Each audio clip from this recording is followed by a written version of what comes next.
ایک کہانی جسے کروڑوں لوگ سچ سمجھ کر سنتے ہیں لیکن جس کی صحیح سند ملتی ہی نہیں، تو پھر یہ کہانی آخر آئی کہاں سے؟ کیا کسی صحابی نے اسے روایت کیا ہے یا یہ بات کے زمانے میں مشہور ہوئی؟ آج ہم کسی کی بات نہیں، صرف دلیل کی بات کریں گے۔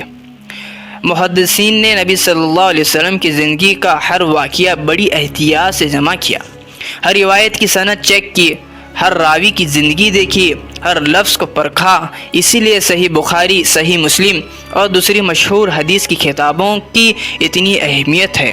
لیکن جب علماء نے بوڑھی عورت اور کچرا پھینکتی والی کہانی کی تحقیق کی تو انہیں کوئی صحیح سند نہیں ملی، یعنی اس واقعے کو صحیح بخاری، صحیح مسلم یا کسی مشہور صحیح حدیث میں اس طرح ثابت نہیں کیا جا سکا۔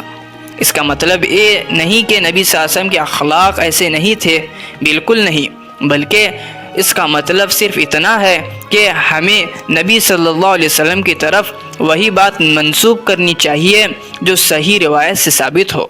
قرآن میں آتا ہے، اللہ تعالیٰ فرماتے ہیں، اور جس بات کا تمہیں علم نہ ہو اس کے پیچھے مت پڑو۔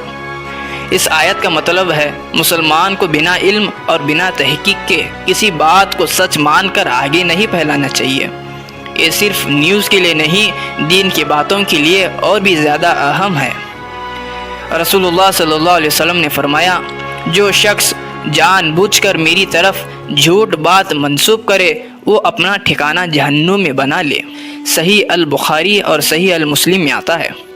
سوچو کتنی بڑی ذمہ داری ہے، محبت میں بھی ہم نبی صلی اللہ علیہ وسلم کی طرف کوئی بات بنا دلیل کے منسوب کر دیں تو ہمیں بہت احتیاط کرنی چاہیے۔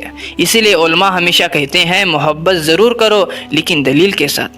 اب شاید تمہارے دل میں ایک اور سوال اٹھ رہا ہوگا، اگر یہ مشہور کہانی صحیح نہیں تو کیا نبی صلی اللہ علیہ وسلم نے کبھی اپنے دشمنوں کو معاف نہیں کیا؟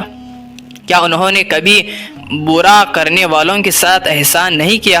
جواب ہے کیا ہے، اور اتنا کیا ہے کہ اصلی واقعہ اس مشہور کہانی سے بھی کہیں زیادہ دل ہلا دینے والے ہے۔ ایسا واقعہ جو قرآن اور صحیح حدیث سے ثابت ہے۔ تیار ہو جاؤ، کیونکہ آپ یہ جانیں گے جہاں نبی صلی اللہ علیہ وسلم کے جسم مبارک سے خون بہہ رہا تھا، فرشتے انتظار کر رہے تھے بس ایک حکم کا، اور پھر نبی صلی اللہ علیہ وسلم ایسا فیصلہ سنایا جسے سن کر آج بھی آنکھوں میں آنسو آ جاتے ہیں۔ یہ تھا طائف کا واقعہ، اور یقین مانو ایک واقعہ نہیں، یہ صحیح روایت ہے۔